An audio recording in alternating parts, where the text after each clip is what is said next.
nên mong này mày cái này cái băng mệt và là riêng là khắp những hàng lại đa lại rọa về nạo buồn sang yuan hàng lại rung răng như giàu lại phiền cái bọn lật là nạo bẹp là cái như phụ dân nó quyết định dân như giàu đặt lòng hoang mang trình đơn tố cáo khẩn cấp về ngày 27 tháng 7 vừa qua tầm đi này giữa đến một số dân Thủ Thiêm được 5 khu vực 3 phượng dây ranh biến mặt đường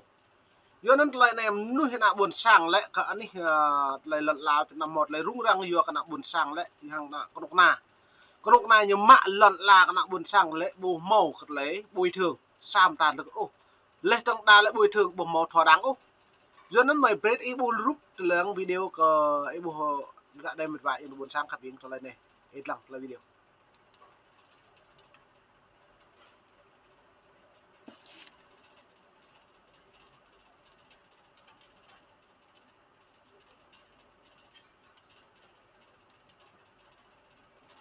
chưa đấy mà của mình có ơi mệt vả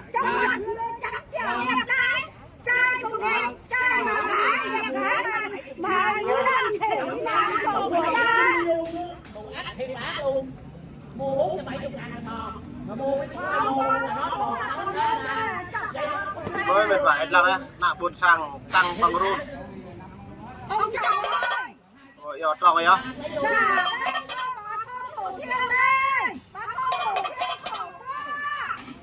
ông chồng ơi ông chồng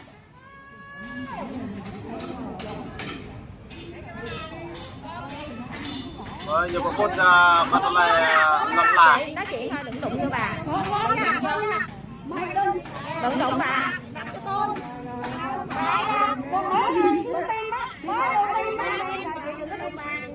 ông chồng ơi bà con Thủ Thiêm khổ quá bao nhiêu lần nó khổ trong đó bà ê bôi á mệt vả anh nạ buồn sang cái nhập pù yêu chủ tịch nước Nguyễn Phú Trọng kèng gạt lại break lên lật là nó nên là này tập pù nuôi nạ buồn sang mong đi chợ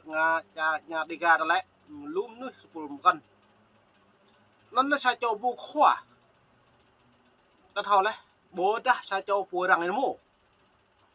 rằng bắt thao liễu cớ remo bóng đề rằng thao một bộ kẻ mù duyên nó lại duyên này bộ màu paria lắm mà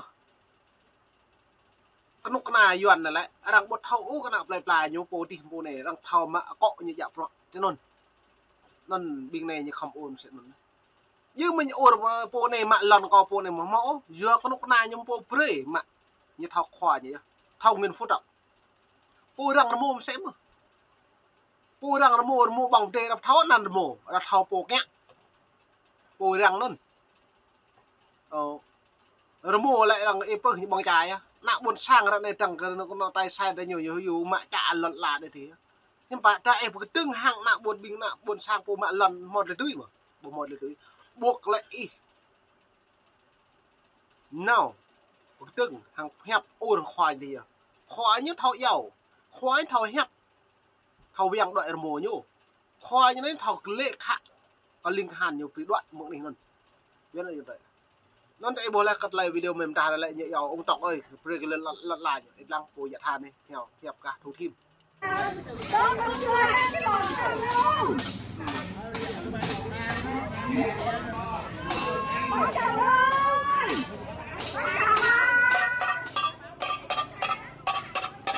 bố là phải lăng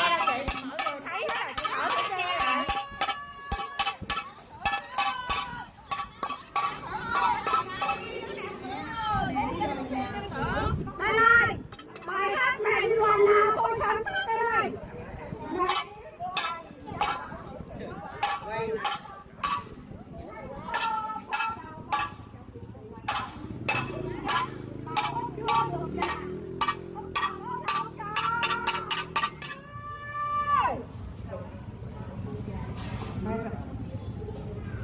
đây tăng rồi và hiếm bạn bình dọn thì một lời đục đó mà đây này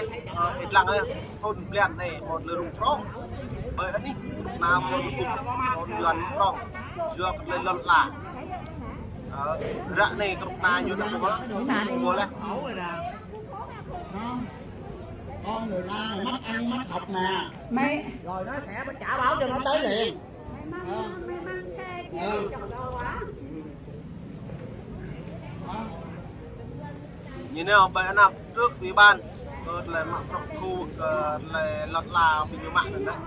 đây tầm rơi như nào có nộp hạ được rút sang nộ đây này như nào với ủy ban về trụ sở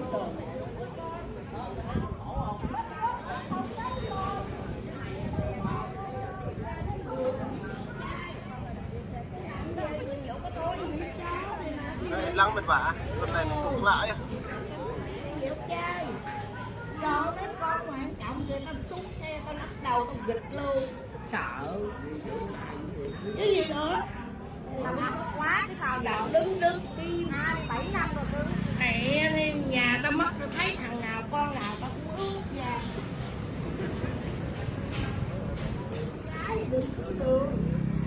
nó đây lăng xuôi buộc lại lại tìm dọn nó mệt vả nhớ rung nhá chập đi chập qua rung nào cái chrai rung nào cái dọn rung không nạt cái như thế không sản Việt Nam này họ sam ta kèm một được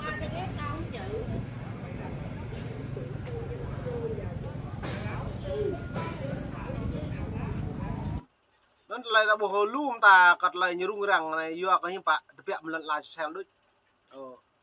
tôi đã ta mau pengen dah một lần ta lại bộ lần chào Việt Nam một ngày một lần ạc này xem ít xem lần lần là mà để chữ tràn kiều tàu nục độ một nục nọ một ngày đúng không nó đi ra đây bình chọn mấy này đọc thuộc xem lần bình phun con nhớ tụ đua xem cái đoạn này thêm bạn lại coi đó lại này giờ năm được vậy yang tụ sang khắp những lời cái chuôn lắng hăng làm đà đoạn về bread is buộc cạn cột lại tu rạ này hiếm bạ bự lơ tôi mong nhủ xin lùi lại bình luận này cho nên là pi bằng bọn ta xem lằng ta ấy lằng nửa lu ấy đi ngạ sam ta là ta muốn nghe cái nhủ bọn lần chặt một vả nhủ pu nạ buồn sang nhủ pu rùng cái nhủ pu gì cái nhủ pu mà ta gấp ta bỏ mò học to mò cái ngăn mò này tôi hẹp như bỏ mò mự y nó lệ nhủ cần tươi y chăm nhủ cần tươi chăm nhủ lùm nuôi rạ nhủ thầu mang xạ nhủ mà huyền nhủ mà tình nhủ mà tuy hắn này hiếm bạn nịch mò rẹ doan nhủ pu ngạ cái nhủ pu doan nó này một vả lại này lại đã bổ cọt lại tung clom loạn về lại bố lại cọt lại bình phùng rô này lại hiếm bạn là chỉnh coi là này cho nên này lăng đóng bị lại video đóng hàng lại đoạn về nó bổ đóng lại cẳng bề làn cọt lại lật làn này các anh không bao giờ nói tốt cho người dân cả. Tôi chưa nhận tiền. Bồi thường Tôi chưa nhận tiền, tôi muốn chấp hành quyết định thu hồi đất. Đường nổi máu lên đây. Thôi nói chứ bình ở đây không được thôi nói cái gì đó thì đó bây giờ tôi yêu cầu nè, mấy anh phải giao quyết định thu hồi đất, quyết định bồi thường hỗ trợ tái định cư cho tôi để tôi chấp hành. Tôi không có chống đối, mấy anh giao liền đây, tụi tôi không có nói gì nữa hết. Giao quyết định thu hồi đất bồi thường hỗ trợ tái định cư cho tôi. Đây là cái yêu cầu của tôi. Sổ đỏ tôi vẫn còn. Sổ đỏ tôi vẫn còn đây, mấy anh chưa thu hồi. Mấy anh đền, tôi muốn đền cho tôi 35.000 để giao cho doanh nghiệp Quốc Thảo qua mai mà kinh doanh cái nhập khẩu vậy là cái chuyện này là quá đáng rồi. Để tôi em chút xíu đây. Trời ơi, anh em bây giờ là mấy anh em ở đây chẳng qua tụi tôi là ở cái cấp huyện rồi cấp cơ sở để thực hiện là cái theo cái quyết định của dân tỉnh mà hôm rồi là mấy anh em có cái cứ gì số này ở trên rồi để cho người ta giải quyết chứ không phải là tụi tôi là tụi tôi đã gửi cái đơn cưỡng chế vô tòa thụ lý rồi. Tụi tôi đã gửi đơn lên trên mà bác Trọng rồi, bác bên trên Trung ương Đảng rồi, gửi đơn lên Thủ tướng, lên Thủ tướng Chính phủ rồi. Bây giờ đợi mấy anh cứ làm vậy, mấy anh cứ cưỡng chế lần 1 rồi cưỡng chế lần 2 đó. Thành ra mấy anh đang làm một cái chuyện mà không có quyết định thu hồi đất.